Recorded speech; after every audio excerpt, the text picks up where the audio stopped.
Social মিডিয়ায় পুতুলকে নিয়ে প্রচুর মতভেদ আছে। কারো কাছে সে বিতর্কের নাম, কারো কাছে সে একজন পরিশ্রমী মানুষ।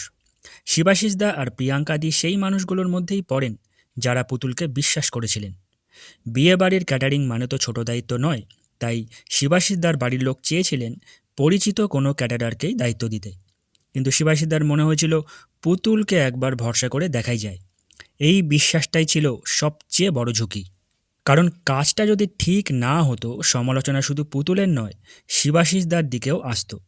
তবুও তিনি নিজের মা বাবার সামনে পুতুলকে শুধু একজন ক্যাটারার হিসেবে নয়, একজন বন্ধু হিসেবেই পরিচয় করিয়ে দিয়েছিলেন আর তুলে দিয়েছিলেন এত বড় একটা দায়িত্ব।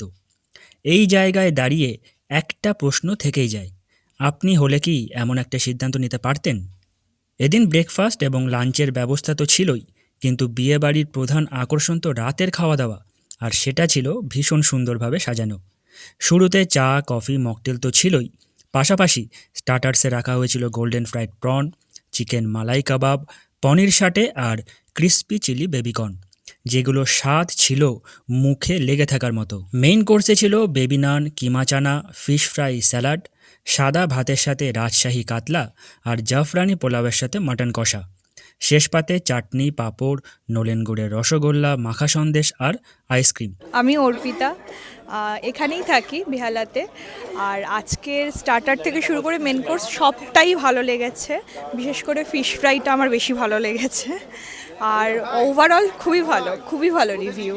আমার নাম প্রিয়াঙ্কা। আমি আর আজকে রিসেপশন ছিল, আজকে সকাল থেকে পুতুলের দায়িত্বেই সব ছিল, যেরকম দুপুরের খাবার দাবার সব কিছু, রাত্রে সন্ধে আমি দুপুরের খাবার দাবারও খেয়েছি যেরকম সুন্দর। এখন রাত্রিরে আমি স্টার্টার ট্রাই করেছি, ওপরে গিয়ে সবার থেকে একটু আধটু খেয়েছিলাম, তো সেগুলো ভীষণ ভালো। ফিশ ফ্রাই ভীষণ ভালো, আর মাটনের কোয়ালিটি ভীষণ ভালো। এমনকিও আমাদের এটাও বলেছিল যে যদি আপনাদের মনে হয় বা মনে কোনো ডাউট থাকে আপনারাও কিনে আমাকে দিতে পারেন মাটন।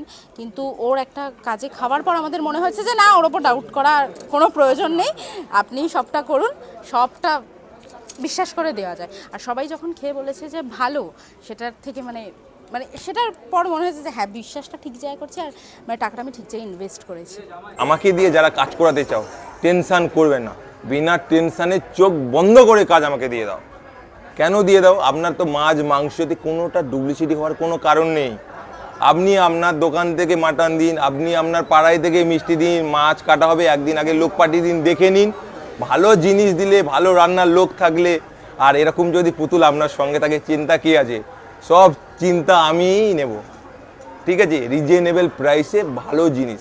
আজকের আমি আর বেশি কিছু বলবো না, যা কিছু বলার যেই দাদার বিয়ের কাজ করছি, দাদা সমস্ত কিছু তোমাদের সামনে তুলে ধরবে। একদম যেরকম আমরা তো ভিডিও দেখে পেয়েছি, গিয়ে প্রথমে আমাদের নিমন্ত্রণ করেছিল যেতে এক জায়গায়, সেখানে খেয়ে খাওয়া দাওয়ার দেখেই আমি করেছি। তো ঠিক আছে, বুকিং করেছি প্রথম দিন থেকে উইদাউট অনলি 5,000 টাকা আমার থেকে নিয়েছে। যেমন এখনও কোনো পেমেন্ট নেয়নি, খাওয়া দাওয়া শেষে পেমেন্ট নেবে পুরো এখনও। প্লাস আমার শ্বশুরবাড়ির লোক খেয়েছে পুরোটা, অত্যন্তই ভালো হয়েছে বলে গেছে রিভিউ। আমি খেয়েছি স্টার্টার, ওরও খেয়েছে স্টার্টার, মকটেল। আমার ভীষণ ভালো লেগেছে, কারণ আমরা ওখানেও গিয়ে যখন ট্রাই করেছিলাম, বিরিয়ানি ছিল, সব কিছু এত ভালো, এত সুন্দর, ওকে চোখ বন্ধ করে আমরা ক্যাটারিংটা দিয়েছি। আর আমরা জানতাম যে ও ভালো করবে। আর আজকে সবার মুখে রিভিউ শুনে সব থেকে বেশি ভালো লাগছে যে হ্যাঁ, মানে আমরা যেখানে ইনভেস্ট করেছি সেটা এরকম মানে কোনো বৃথা যায়নি, সেটা খুব ভালো জায়গায় গেছে, খুব ভালো হাতে গেছে, আর মানে সবার বাজেটের মধ্যে থেকে সেটা হয়েছে। এটা সব থেকে বেশি ভালো লাগার বিষয় যে সবাই খেয়ে ভালো বলছে। এত আইটেম এই বাজেটে এখনকার দিনে দেওয়া পসিবল না, নো, কেউ দিতে পারবে না। No one. তারপর এত সুন্দর মকটেল কাউন্টার, আর সব থেকে বেশি সুন্দর হচ্ছে একটা অরেঞ্জের কিছু একটা করেছে, দারুণ খেতে।